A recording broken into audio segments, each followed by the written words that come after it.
Arabelle Bien-être. 9h-10h, Arabelle Bien-être avec Manel sur Arabelle.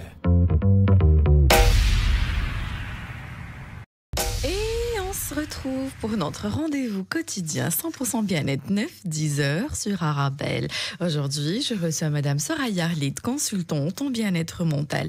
Ego et fierté, c'est la suite aujourd'hui. Quand la fierté devient très négative, quand l'ego risque de nous détruire et qui pourrait me faire le plus souffrir entre l'ego et la fierté, je vous rappelle que vous pouvez toujours participer à l'émission en envoyant vos questions, vos réactions par SMS au 0488 106 800 0488 106 800. Bonjour Soraya.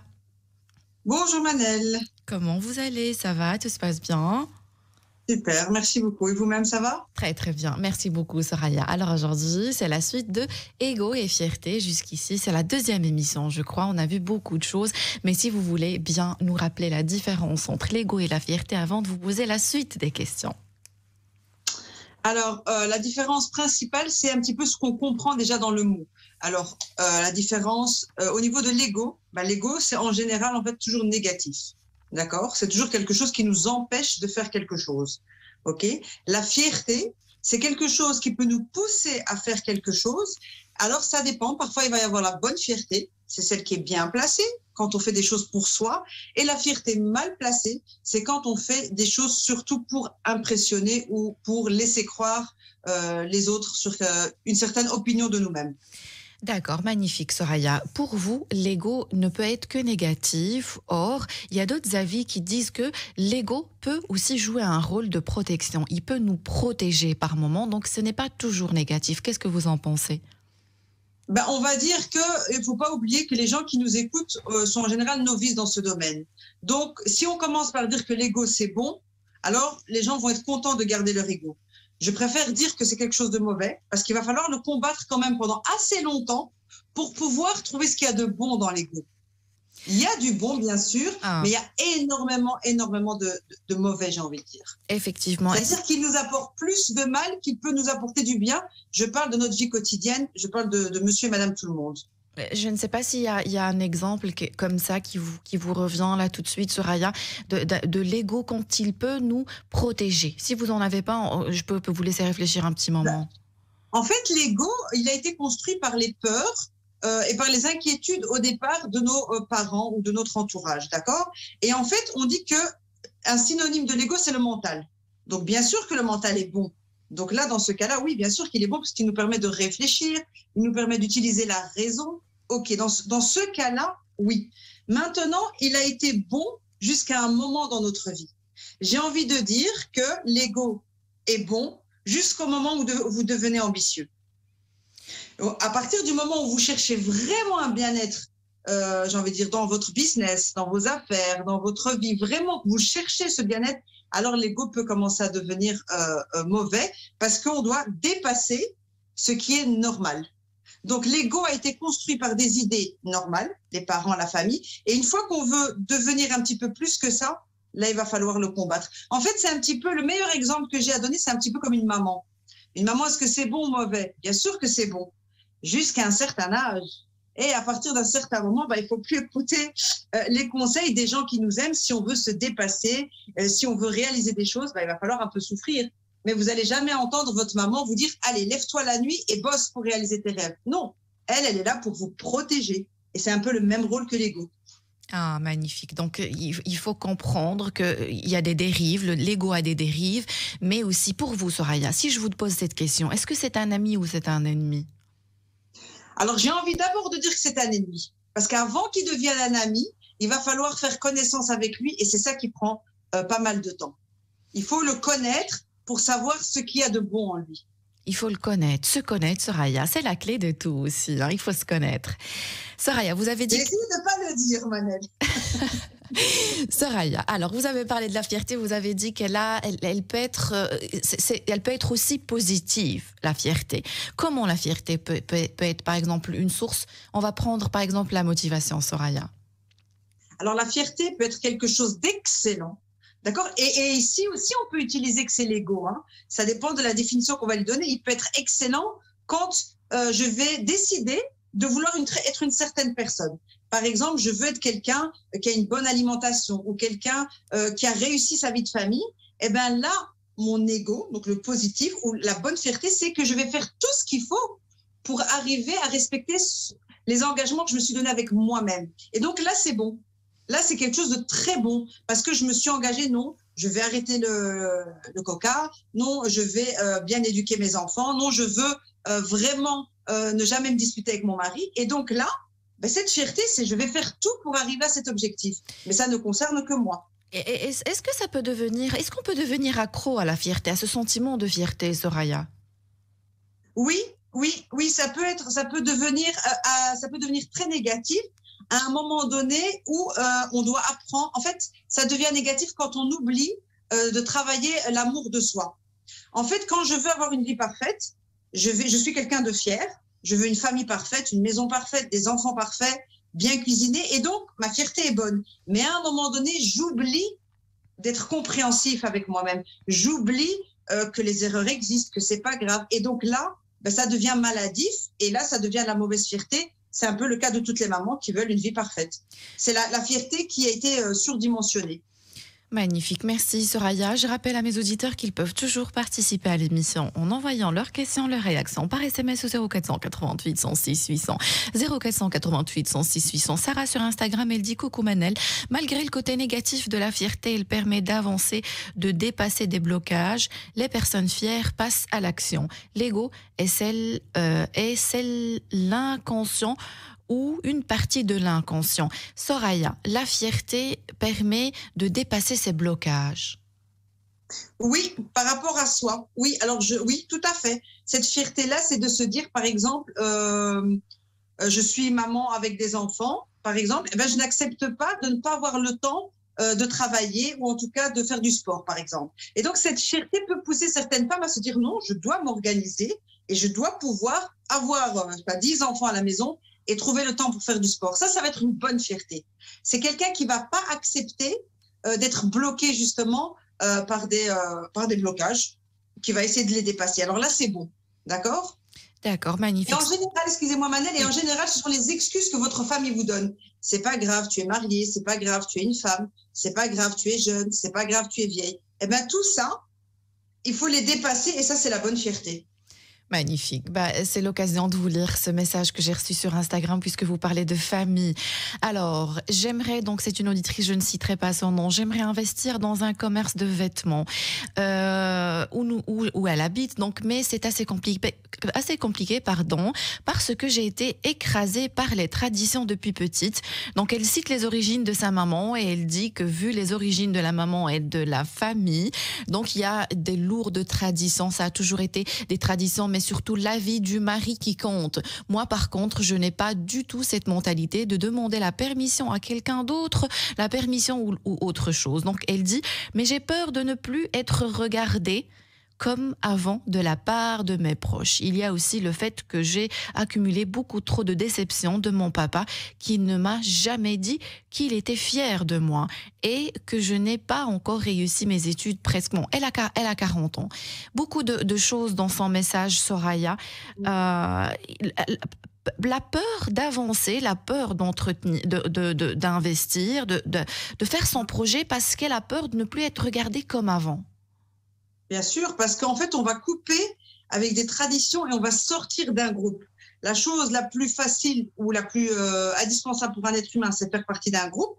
Et alors, le fait de ne plus avoir le soutien de sa famille ou de ses proches, ou en tout cas être critiqué, c'est la chose la plus difficile au monde. D'accord ? Pour pouvoir avancer. Et donc ici, c'est quoi qui va être l'antidote ou le vaccin ? D'accord, ça va être la confiance en soi.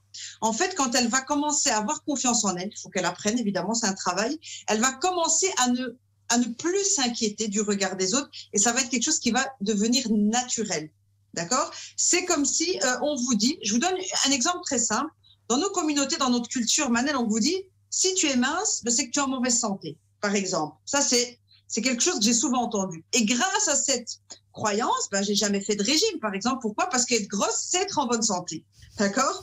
Alors que ça n'a rien de vrai ou ça n'a rien de juste. Quand on voit une fille qui est maigre, ma grand-mère va dire « Ouh là là, elle a l'air malheureuse ». D'accord? Donc, voilà une croyance, par exemple, que toutes les femmes, que certaines femmes ont essayé de combattre. Et certaines, elles les ont écoutées et elles se sont battues pour être grosses parce que c'est le signe de la bonne santé. Donc, en fait, là, le mental, il va nous aider, l'ego. C'est pas normal d'être grosse que c'est en bonne santé. C'est apprendre à réfléchir par nous-mêmes, être convaincu soi-même que ce qu'on nous dit, c'est pas juste. Et ensuite, oser le vivre devant les autres. Et le plus difficile, c'est être à table avec sa famille et que les autres vous disent « tu fais n'importe quoi ». Et ça, c'est le plus dur. C'est le combat le plus difficile. Magnifique. Moi, j'ai toujours du mal, je ne sais pas si vous avez remarqué ça, Soraya, à chaque fois quand on parle de ce sujet, j'ai du mal à comprendre comment sortir d'un groupe peut être une source de mal-être, ou alors la peur d'être jugée, ou de vouloir toujours être validée. Surtout, maintenant, elle a envie de réussir, Soraya, elle a envie de réussir. Voilà, moi je réussis, j'avance. Oui, mais on a grandi, Manel, on a grandi avec la validation. Hein. Cette validation, c'est le miel des autres. En fait, on a grandi avec. En fait, donc c'est comme si on vous enlevait une jambe. Donc, ça dépend aussi un peu de votre enfance. Magnifique, Soraya. Donc, elle dit, j'ai la chance de pouvoir reprendre mes études. Peut-être cela m'aidera à avoir confiance en moi. Alors, c'est vrai que reprendre ses études, ça peut l'aider, hein, Soraya. Oui, alors, l'astuce que j'aurais envie de dire, cette dame déjà peut me contacter par Instagram parce que je peux l'intégrer à un groupe de personnes ambitieuses, justement, qui vont l'empêcher de se bloquer ou de se paralyser. Et l'astuce que je pourrais donner aux gens pour travailler leur confiance en soi, c'est la confiance en soi, ce sont des actions qu'on arrive à faire. Donc, j'ai confiance en moi quand je commence à faire des choses et que j'y arrive. Alors, ce que j'ai remarqué, Manel, c'est que les gens qui ne font pas de développement personnel, nécessairement de coaching ou quoi, et qu'ils arrivent à avoir confiance en eux, eh ben, je me suis rendu compte que c'était des gens qui faisaient du sport. Et je me suis posé la question, pourquoi? Comme m'a expliqué un ami qui est sportif et qui n'a jamais vraiment fait de coaching, il m'a dit, en fait, quand on va à la salle de sport, le fait de faire 5 abdos, je me rends compte que je les ai faits. Et puis demain 10 et puis 15. Et donc, c'est le fait de faire tous les jours une petite action qui prouve à votre cerveau, tiens, je suis capable de faire ce que je pensais être incapable. Magnifique. Donc, Soraya, elle parle de reprendre ses études. Moi, je vais revenir. Oui. Je vais parler de votre livre, Soraya. Votre livre, Confiance en soi, mode d'emploi, puisqu'elle a besoin aussi de reprendre ou alors d'avoir confiance en elle. Qu'est-ce qu'on peut lui aussi conseiller comme exercice? Un exercice qui est dans votre livre, si vous voulez bien, Soraya. Alors, j'ai créé ce livre, Manette, justement pour expliquer aux gens que la confiance en soi, c'est un petit peu comme un shampoing ou un savon pour se laver le corps. Il faut se laver tous les jours. D'accord? C'est normal. Donc, il faut ne plus se poser des questions. Est-ce que je dois faire quelque chose tous les jours? Vous vous lavez tous les jours le corps. Il faut vous laver tous les jours l'esprit de la toxicité des gens. D'accord? Dans ce livre de la confiance en soi, je donne des exercices quotidiens.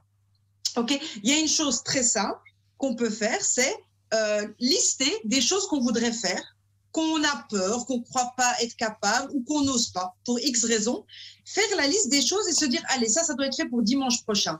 Et ça peut être 2 ou 3 choses. Encore une fois, ça peut être une seule. Donc, par exemple, je vous connais, Manel, et j'aurais bien voulu que vous m'invitez. Mais j'ose pas vous contacter. Eh ben, je vais juste noter sur ma feuille, envoyer un message Instagram à Manel pour lui demander si elle peut m'inviter. Ben, si j'arrive à faire ça d'ici dimanche prochain, ben, j'aurai avancé. Donc, une seule chose. Et les gens, en fait, se mettent des bâtons dans les roues tout seuls en faisant des listes interminables et puis finalement, on n'y arrive pas. Donc, l'exercice le plus simple que je peux conseiller, c'est noter une chose et se dire, allez, quand je l'aurai fait, je serai déjà devenu quelqu'un d'autre. Commencer le sport, donc c'est aussi... Mais le sport, je ne suis pas d'accord, Manel, parce que là, je suis vraiment partisane, c'est qu'on ne commence pas le sport du jour au lendemain. D'accord? On ne devient pas sportif. Par contre, ce que je fais, si un jour je veux devenir accro à la salle de sport, je l'espère un jour, mais il faut commencer à regarder des vidéos sur le bienfait du sport. Il faut commencer à être convaincu. Si aujourd'hui, moi, je me sens bien sans faire de sport, ben, il va falloir argumenter. Mais oui, j'ai fait plusieurs émissions ici sur l'intérêt du sport et ce n'est pas uniquement pour garder la forme, mais c'est aussi pour le bien-être mental.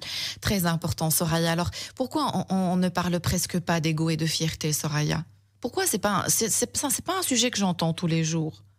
Ben, vous savez, Manel, je vais faire peur aux gens parce que l'ego, c'est 99%, 99 pour ne pas dire 99,9% qui construit notre société et qui est en fait à la source de tous nos échecs. Oui. de tous nos échecs. Ça veut dire dans la vie privée, dans la vie familiale, dans le travail. Quand aujourd'hui, moi, je peux presque dire que je me suis expertisée dans ce domaine parce que finalement, tout mon travail, c'est combattre l'ego. Et quand on combat l'ego, en fait, la personne, ça y est, elle s'est lancée dans sa vie. Et en fait, on se rend compte que c'est dans tout l'ego, dans tout, dans nos réponses, dans nos réactions, comment on voit les choses. Et là, on se dit, en fait, on a du boulot, oui, parce qu'on a été construit par l'ego, alors que c'était pas la meilleure chose à faire. Donc, en quelque sorte, on n'en parle pas parce qu'on a peur de prendre conscience de notre dépendance, peut-être? Mais ce qui fait peur, en fait, Manel, c'est qu'en fait, il faut pratiquement arrêter tout ce qu'on avait l'habitude de faire. C'est vraiment tout. Donc, toutes les réactions qu'on avait l'habitude d'avoir, il va falloir les changer. L'ego est partout. Notre fondement, vraiment en fait. partout. Remettre en question notre fondement. En fait, oui, tout simplement. Et donc, il faut déjà accepter que l'école, que le salariat, que le mari, que les parents nous ont appris l'ego. Et si je peux donner le contraire de l'ego, c'est l'amour inconditionnel. C'est quand on fait les choses sans condition. Ça, c'est le contraire de l'ego. L'amour inconditionnel, c'est le contraire de l'ego. S'aimer, vous parlez de s'aimer? Ou même aimer les autres ou donner sans condition. C'est super difficile. Hein. C'est très difficile. Ça veut dire vraiment à chaque fois faire une chose sans rien attendre en retour. Ni un merci, ni un bravo, comme j'avais dit, ni un like sur les Facebook, ni même une reconnaissance. D'accord? Et ça, c'est super difficile. Et à cette auditrice qui dit « Mon papa ne m'a jamais dit je suis fière de moi », est-ce qu'il est obligé de le dire, Soraya? Des fois, on le pense, mais on ne le dit pas aussi. Alors, tous les parents du monde le pensent, mais 99% des parents ne le disent pas. Pourquoi? Parce qu'encore une fois, on revient sur la gestion d'émotions. Il faut avoir beaucoup de courage pour pouvoir le dire. D'accord? Il faut avoir du courage parce que ce papa, si nos papas nous disent pas je suis fier de toi, vous savez c'est pourquoi? Parce qu'ils ont tout simplement peur de tomber en larmes devant nous. Et puis, il y en a qui, voilà, ils savent pas mettre des mots sur leurs pensées. C'est impossible. Dire je t'aime, c'est impossible. Ils le disent par des actes. Oui, parce que c'est trop lourd, en fait. Imaginez-vous dire je t'aime à une personne à qui vous l'avez jamais dit. En fait, c'est comme si vous vous montrez nu devant cette personne et c'est la chose la plus difficile. Donc, en fait, on a peur d'exprimer ses émotions parce qu'on va tomber en larmes ou on va pleurer. Et parfois, on le fait par message, mais pas oralement. Ou avec des actes, comme vous l'avez dit. Toujours pour cette auditrice, Soraya, là, elle veut commencer ses études, elle a aussi beaucoup d'exercices à faire, elle veut gagner un peu en confiance en soi, mais si elle fait toutes ces démarches et qu'elle attend toujours ce « je suis fière de toi » de son papa, c'est dangereux, Soraya, non? Oui, parce que alors là, tout ce qu'elle va faire ne servira à rien. Et c'est pour ça qu'aujourd'hui, Manel, la plupart des clients que j'ai ont entre 40 et 45 ans. Pourquoi? Parce qu'ils ont tout essayé, ils ont tout fait, et au final, ils se rendent compte que s'ils n'apprennent pas à gérer leurs émotions, leur colère, leur frustration, eh bien, il n'y a rien qui donnera du goût à leur vie. Donc, des diplômes, un mari. Vous savez, j'ai des femmes qui viennent vers moi, Manel, qui ont des maisons formidables, qui ont des maris formidables. D'ailleurs, elle me dit, mon mari est adorable et il a envie que je fasse un coaching. Et elle se rend compte qu'elle a tout et ce qui lui manque, c'est cette gestion d'émotions. Pardonner aux parents, ne pas en vouloir aux parents, ne pas en vouloir au mari, oser. Donc au final, en fait, c'est malheureux, mais c'est vers 40-45 ans qu'on se rend compte que tout ce que la société nous a proposé, c'était pas pour avancer. C'était pour faire avancer la société, pas nous faire avancer nous. Et aussi peut-être chercher la satisfaction à l'intérieur d'elle et ne pas la chercher chez les autres. La confiance en soi, c'est ça, Manel, en fait. C'est quand on devient un petit peu insensible et qu'on se dit qu'on m'ait dit merci ou pas, c'est pas grave. Qu'on m'ait applaudi ou pas, c'est pas grave.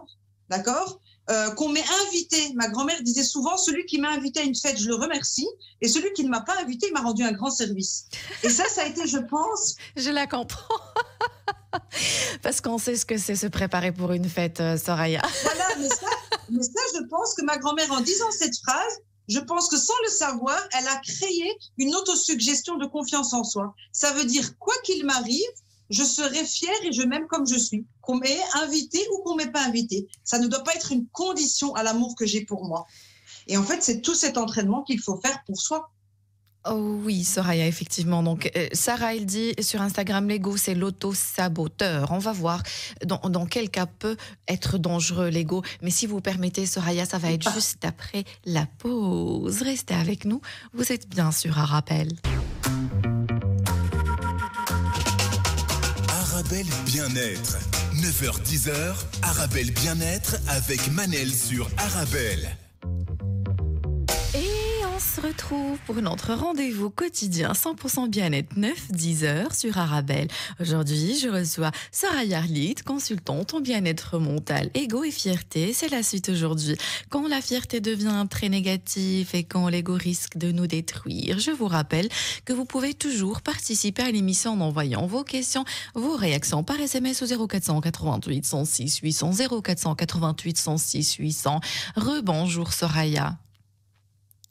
Rebonjour Manel. Soraya qui était en train de parler à ses abonnés sur Instagram. Soraya, elle est taguée sur la page d'Arabelle Instagram. Arabelle, donc, dans les stories d'Arabelle, vous pouvez retrouver Soraya et lui parler. Elle est assez réactive. Alors, Soraya, cette auditrice qui nous a raconté son histoire, elle a réagi, elle dit « Merci beaucoup pour la réponse, je vais apprendre à ne rien attendre de personne et de penser plus à moi. » Alors, ne rien attendre de personne, Soraya, je crois que c'est la clé du bonheur aussi. Oui, c'est tout le trousseau du bonheur. C'est tout le trousseau du bonheur. Même en couple, en amitié, c'est vrai. Oui, je vous écoute. Non, même en couple, même en amitié, mais ce que je voulais donner comme précision, et merci d'avoir dit cette phrase, j'ai un petit déclic. En fait, on ne va pas apprendre à ne rien attendre. Là, je fais une découverte aujourd'hui nationale ou internationale. C'est qu'en fait, ce que j'attends de l'autre, je vais apprendre à me le donner moi-même. Ça veut dire, par exemple, je vois une photo, par exemple, j'ai vu une photo de Manel dans un très beau parc avec des canards et des animaux et je suis jalouse. Et je me dis, pourquoi elle ne m'a pas invitée pour passer un bon moment dans cet espace et moi, j'ai pas de chance et moi, je suis restée à la maison bloquée et personne n'a pensé à moi. Donc, j'attendais d'être invitée ou en tout cas, j'attendais qu'on me le propose. Ok. Donc, qu'est-ce que je vais faire? Alors, j'attendais quoi? J'attendais de passer une journée dans un parc avec des animaux loin de la ville. Eh bien, je vais voir si je peux me l'offrir toute seule. Qu'est-ce qu'il me faut? Il me faut une voiture, un peu d'essence et un GPS. Et je vais pouvoir aller dans le même endroit. Un peu de courage aussi, Soraya, parce que des fois, je vais dans des endroits que je connais pas. Je vais à l'aventure aussi. Magnifique ce que vous dites. Sûr. Mais justement, alors, je vais apprendre de vous et me dire, si elle l'a fait toute seule et qu'elle n'a pas attendu que quelqu'un l'invite, donc je vais m'inspirer de ça et me dire, qu'est-ce qu'il me faut? Qu'est-ce qui peut enlever cette déception? Je vais le faire moi-même et je vais y aller. Et je vous jure que cette expérience, moi, je l'ai fait plusieurs fois. Parce que c'est un sentiment de jalousie, c'est humain. Me dire, pourquoi la personne ne l'a pas dit? J'aurais pu aller avec elle. Ou ça peut être un magasin, ça peut être du shopping. Je vois quelqu'un qui a un jardin et moi, j'ai pas de jardin dans ma maison. Eh bien, je vais faire un petit plan et me dire, je vais déménager, chercher un petit appartement avec jardin. En fait, il faut apprendre à se donner à soi-même ce qu'on voit chez l'autre. Et je vous assure qu'avec le temps, ça devient un réflexe. Dès que je vois quelque chose chez quelqu'un, ok, je le note et je vais l'acheter. Et en fait, on règle le problème comme ça. Vous avez dit aussi une phrase qui est hyper intéressante, Soraya, je vais la souligner, parce que c'est aussi quelque chose qui m'a été dit à certains moments et ça m'avait marqué.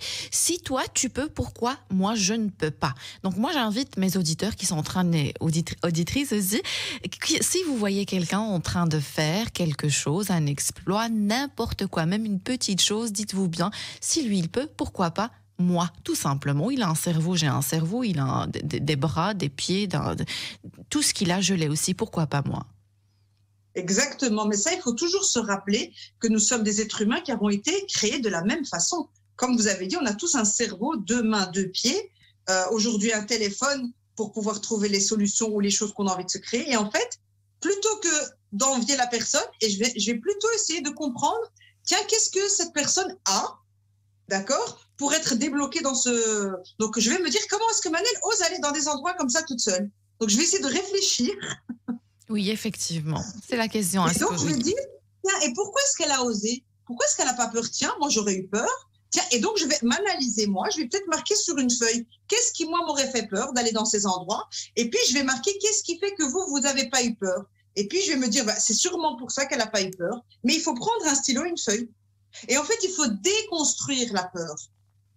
Déconstruire, c'est le travail aussi du développement personnel, Soraya, déconstruire, formater, on va dire, et tout réinstaller. Tout réinstaller. C'est un énorme travail. Comme vous dites, vous, en langue arabe, jihad nafs, le développement personnel, Soraya. Ah oui, en fait, le développement personnel, c'est comme si vous avez hérité d'une belle maison dans un beau terrain magnifique dans la campagne, d'accord, au Maroc ou en Belgique, eh ben, vous avez le terrain. Vous savez que dans l'immobilier, bon, je suis pas dans ce domaine, vous savez que dans l'immobilier, quand quelqu'un a une grande maison vieille et qui doit la vendre, il la détruit et il vend le terrain. Le terrain a plus de valeur qu'une maison en mauvais état. Et donc, le jihad nefs ou le travail sur soi, c'est ça. Donc, il faut déconstruire, aller sur un terrain vierge et puis on va reconstruire quelque chose de solide. Magnifique. Ça demande beaucoup de temps. Ça demande aussi de l'énergie. Non, ça ne demande pas beaucoup de temps. Encore une fois, quand on est accompagné, oui. Ça ne demandera pas beaucoup de temps. Pourquoi? Parce qu'on va vous donner les étapes dans l'ordre. Quand on le fait tout seul, ça peut prendre une année, ça peut prendre 6 mois, ça peut prendre 3 ans, ça peut prendre 4 ans. Pourquoi? Tout simplement parce qu'on ne fait pas les choses dans l'ordre. Tout simplement parce qu'en fait, aujourd'hui, toute l'information est sur le net. Quand vous prenez un coach ou un thérapeute, eh ben, c'est comme le plombier qui vient réparer l'endroit, il tape au bon endroit et qui vous fait payer 100 € la consultation, j'ai envie de dire. Vous ne le payez pas parce qu'il a tapé, vous le payez parce qu'il savait où taper. Et aujourd'hui, les gens me payent pour ça, parce que je sais où il faut réparer. Donc, quand vous êtes accompagné, vous gagnez du temps. Vous pouvez faire en 3 mois ce que vous ferez tout seul en 2 ans. Et encore, des fois, si on n'a pas cette conscience qu'il y a des choses qui ne vont pas, on ne va jamais avancer tout seul, Soraya. Il faut cette prise de conscience aussi. Ben, le spécialiste, en fait, c'est le spécialiste, comme avait dit l'autre jour Dr Bouchra Solor, c'est que nous, aujourd'hui, avec l'expérience, on est devenus des scanners. Ça veut dire qu'on sait directement par quoi commencer en posant quelques questions. Donc, il y a aussi ce regard d'expert. La personne, elle vient chez moi pour monter sa boutique de commerce. Comme la dame, par exemple, si c'était une de mes clientes, elle vient chez moi pour ouvrir son commerce et elle veut faire des études. Mais c'est pas par là qu'on va commencer. Moi, je vais commencer avec elle sur sa relation avec son père. Et là, on va tout déboucher. Et là, on va régler énormément de choses. Et tout va en fait se déclencher. Mais on va commencer par un endroit qu'elle n'aurait pas fait toute seule. Magnifique, merci beaucoup Soraya. Donc un SMS de Dafer, bonjour les filles, bravo, bravo, bravo, c'est une très bonne stratégie que je suis depuis des années. Merci Dafer, encore un SMS, salam Manel, salam Soraya. Donc elle dit ne rien attendre des autres, merci, mais on peut être fier de notre réalisation, décoration, préparation, elle a mis ça entre parenthèses. Dire je suis fière de moi, c'est tellement lourd à dire pour certaines personnes et difficile à dire Soraya. Ben, c'est un entraînement. Donc ici, j'aimerais corriger une chose. On va arrêter peut-être de dire ne pas attendre des autres, mais on va dire à partir d'aujourd'hui, m'offrir ce que j'attends de l'autre. Mais ça revient en même, Soraya, ne rien attendre des autres et s'offrir ce que j'attends des autres. C'est vraiment... Oui, mais c'est juste que là, on donne l'astuce aux gens, parce que les gens se disent comment ne pas attendre un cadeau. Si, il faut attendre un cadeau, mais de vous-même. Et donc là, on règle 2 problèmes. On règle l'estime de soi et on règle l'attente des autres. Magnifique. Donc là, je vous donne les 2 en 1, comme une lessive. Et Soraya, pour vous, comment se construit cet ego qui me fait tant souffrir? Ben, l'ego... à quel âge déjà? À partir de 6 ans, à partir de 5-6 ans, par les parents. Dis merci. Donc, dis merci. Alors, on dit devant les enfants, t'as vu, il est méchant, il n'a pas dit merci. D'accord? T'as vu, il est méchant, il ne nous a pas dit qu'on était les meilleurs, il ne nous a pas complimenté, ne reçoit pas d'argent dans les fêtes, ne prend pas le cadeau, ne prend pas un gâteau, d'accord? Ne pleure pas, arrête de te plaindre, mais dans l'étouffement. Donc, on crée, en fait, malheureusement, c'est nos parents qui ont créé notre ego.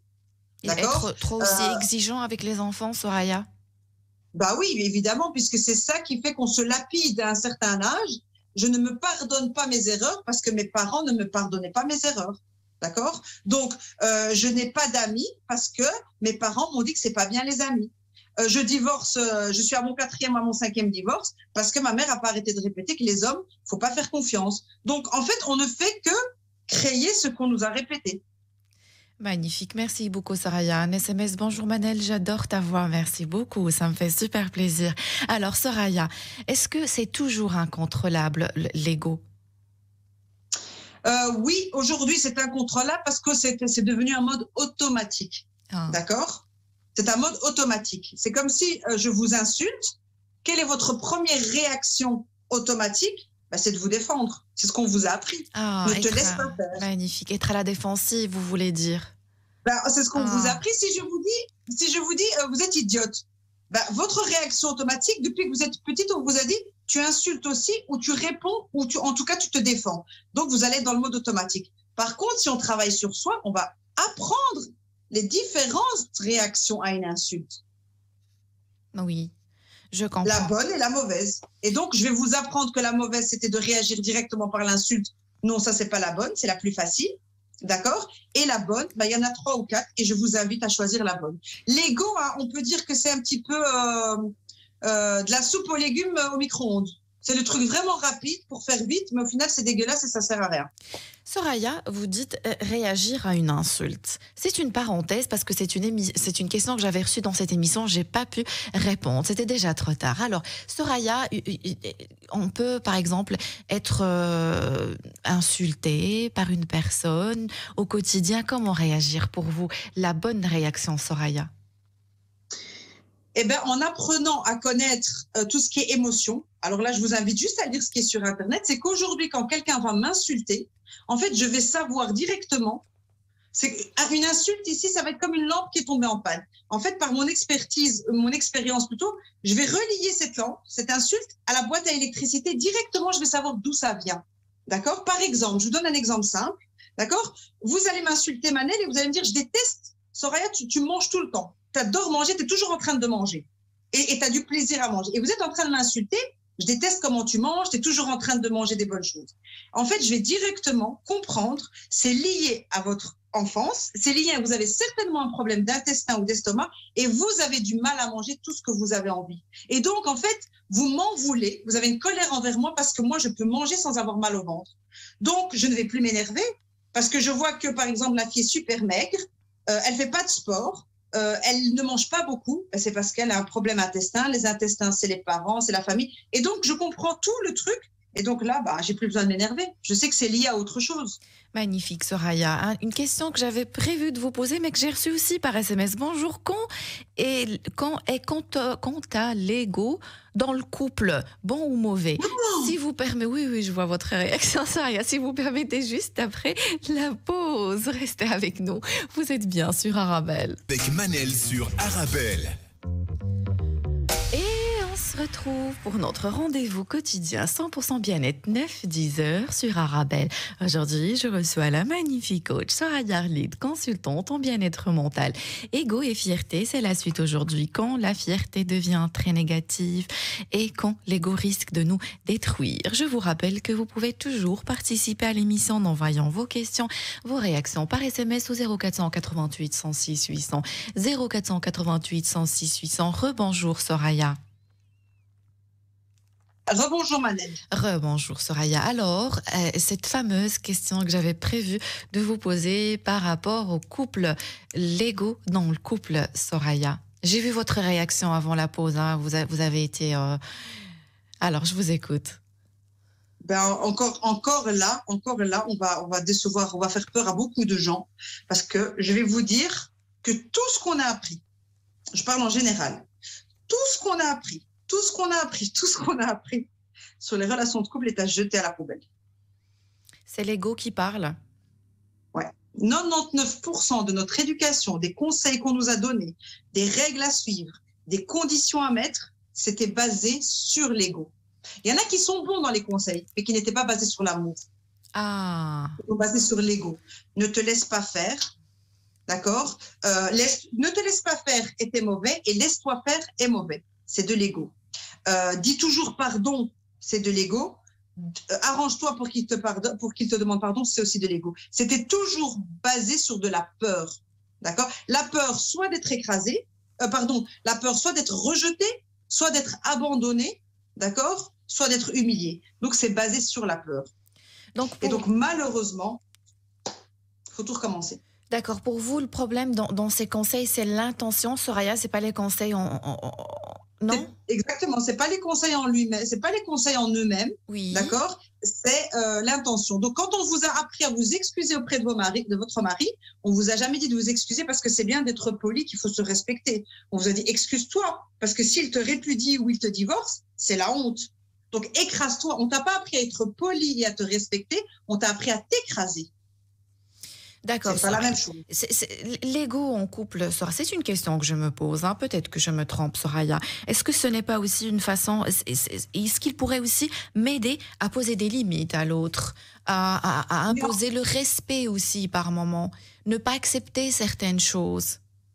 Mais encore une fois, Manel, si on se respecte, le respect va venir automatiquement. On n'a pas besoin de demander à quelqu'un d'autre de nous respecter quand on se respecte. C'est quelque chose qui va venir automatiquement. Quand quelqu'un se respecte, quand quelqu'un pose ses limites, d'accord, par exemple, je peux juste vous dire très calmement, écoute, j'aimerais franchement que tu ne me parles plus comme ça, parce que je me sens mal quand tu me parles comme ça. Je trouve que c'est pas bien. C'est tout.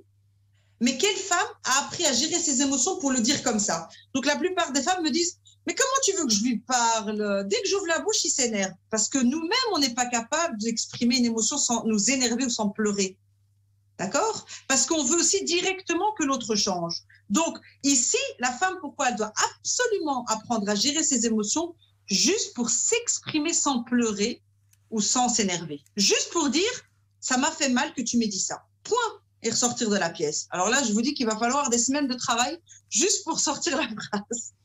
Magnifique, Soraya. C'est une forme de... C'est aussi une fausse personnalité, l'ego, Soraya.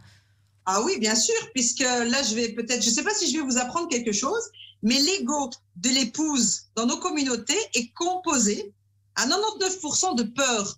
Ce n'est pas le fait d'écraser l'autre, c'est la peur d'être rejeté ou d'être abandonné ou d'être humilié. Et donc, cette peur nous pousse à avoir des réactions, on va dire, égotiques. D'accord? Donc, fais-lui des bons repas parce qu'après, il va te critiquer.